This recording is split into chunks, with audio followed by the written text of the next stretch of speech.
La lucha por la tierra, raíz de la violencia en Colombia. La propiedad de la tierra ha sido la causa del derramamiento de sangre en Colombia, desde la resistencia indígena en la época de la colonia hasta hoy. Las rivalidades entre el Partido Conservador y Liberal generaron una ruptura ideológica en el pueblo, desencadenando la violencia. Durante la hegemonía conservadora, las multinacionales consiguen impunidad por parte del gobierno, como en el caso de la masacre de las bananeras en diciembre de 1928. En 1930 se cortan 19 años de gobierno conservador con la presidencia de Enrique Olaya Herrera, quien contribuyó al país con la implementación de la cédula de ciudadanía y el proteccionismo. En 1934, Alfonso López Pumarejo inicia su primera temporada de poder, generando avances en el sector académico con reformas estudiantiles y oportunidades de estudio para las mujeres, dando nacimiento a universidades destacadas como la Universidad Nacional de Colombia. En 1936 implementa la Ley 200, que le da un valor social al suelo. Es reelegido en 1942, pero debido a la presión política del Partido Liberal y las acusaciones por corrupción se retira en 1946, mismo año en el que el Partido Conservador retoma el poder, generando así el caos y enfrentamientos de ambos partidos que terminan vulnerando al pueblo colombiano.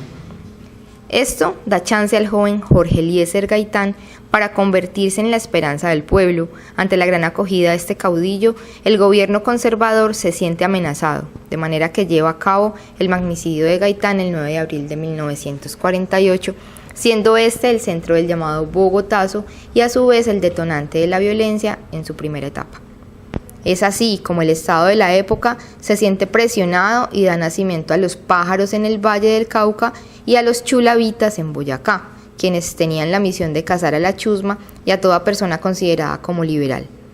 La violencia se tomó sanguinaria con los nuevos métodos de asesinato como el corte corbata y franela y las indiscriminadas violaciones sexuales a mujeres y niños. Ya a ese punto, los grupos de autodefensas campesinas se vieron obligados a refugiarse y entrenarse militarmente en nuestras espesas selvas y montañas, dejando el suelo abandonado y a merced de la clase social alta y las nuevas multinacionales extranjeras que ingresaban al país. Las consecuencias de esta etapa nos costaron casi 1/5 de la población total del país, que para esta época alcanzaban los 11 millones de personas. En 1957 se forma la coalición bipartidista entre conservadores y liberales denominado el Frente Nacional, el cual sostuvo 16 años de estabilidad política. Los partidos no incluidos en el acuerdo, como la Alianza Nacional, formaron una oposición contra el Frente, y los campesinos liberales, decepcionados por el nuevo mecanismo, fortalecen los proyectos políticos revolucionarios emergentes derivados del comunismo cubano.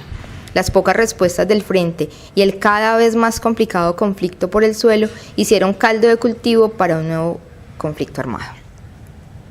Frente al descuido del Estado para con el pueblo, se empiezan a configurar repúblicas independientes como Marquetalia y Río Chiquito, donde el Estado decide entrar por la fuerza, ejecutando ataques crueles, los cuales derivaron en la formación de guerrillas comunistas como el ELN en 1964, el M-19 en 1974 y las FARC-EP en 1964, bajo el liderazgo de Manuel Marulanda Vélez.